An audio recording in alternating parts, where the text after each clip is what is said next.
උදේට කෑ ගන්න පුළුවන් ටීවී කට් එකට. ඕකේ මුකුත් වෙන්නේ නැහැ. මාධ්‍ය අපේ රටේ දේශපාලන කරපු කාලේ ඉවරයි.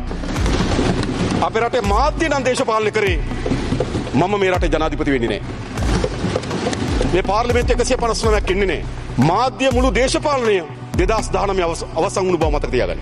2019 දී මාධ්‍ය සතුව තිබුණු සමස්ත දේශපාලන බලය අවලංගු වුණා. එයි මාධ්‍ය විසින් මාධ්‍යවල තියෙන බලංගුතාවයද නැති කරගෙන දේශපාලන න්‍යාය පත්‍රයකට ආවා. නැත්තම් අයි වඩම්මයිද? ආයෙ පුළුවන් ද දේශපාලන නායකයෝ හදන්න ඊනාදිකවල කරන්න බෑ.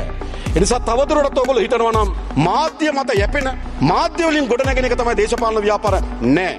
ඒක දැන් පැරණි යුගය. අද තියෙන්නේ ජනතාවත් එක්ක කෙරෙන සංවාදය. නිරන්තරයෙන් ජනතාව මූණට මූණ මුණ ගැසීම. අපි දේශපාලන ව්‍යාපාරයක් ලෙස හැම වෙලාවම ජනතාවත් එක්ක සංවාදයෙන් යෙදෙන ජනතාව මුණ ගැසෙන දේශපාලන ව්‍යාපාරය. එතන තමයි අනාගත දේශපාලනය.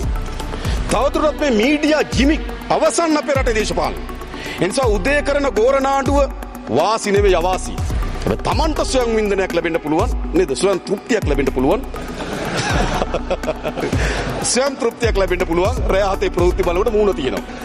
Tamanට විතරයි. සමහරට ගෙදර අයටත් එපා වෙලා ඇති. කියනවා අපුවාම.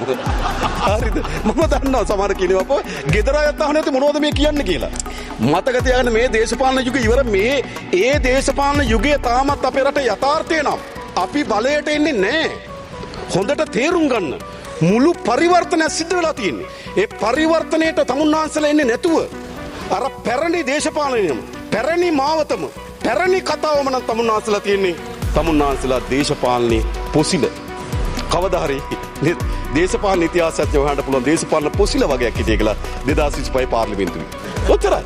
වෙනස් වෙන්න අපි කිසි කෙනෙක් එක්ක පෞද්ගලික තරහක් නැහැ. හැබැයි අපි කියන්නේ අවස්ථාවක් කියලා තියෙන රටට. මේ රට නැවත නැගිටින්න අවස්ථාවක් ලැබිලා තියෙනවා. මම ඔබට කියන්නේ මේ අවස්ථාව අපි අත්හරිනවා. අපි කිසිසේත්ම පුද්ගලික ලෙසත් ආණ්ඩුවක් ලෙසත් මේ අවස්ථාව අත්හරින්නේ නැහැ. මේ රට මේ පත්වී තිබෙන මේ අසීරුතාවයෙන් මරට බුදුව ගන්න. මට හෝ අපේ අමාත්‍යවරු කිසිවෙකුට මත තබා ගන්න.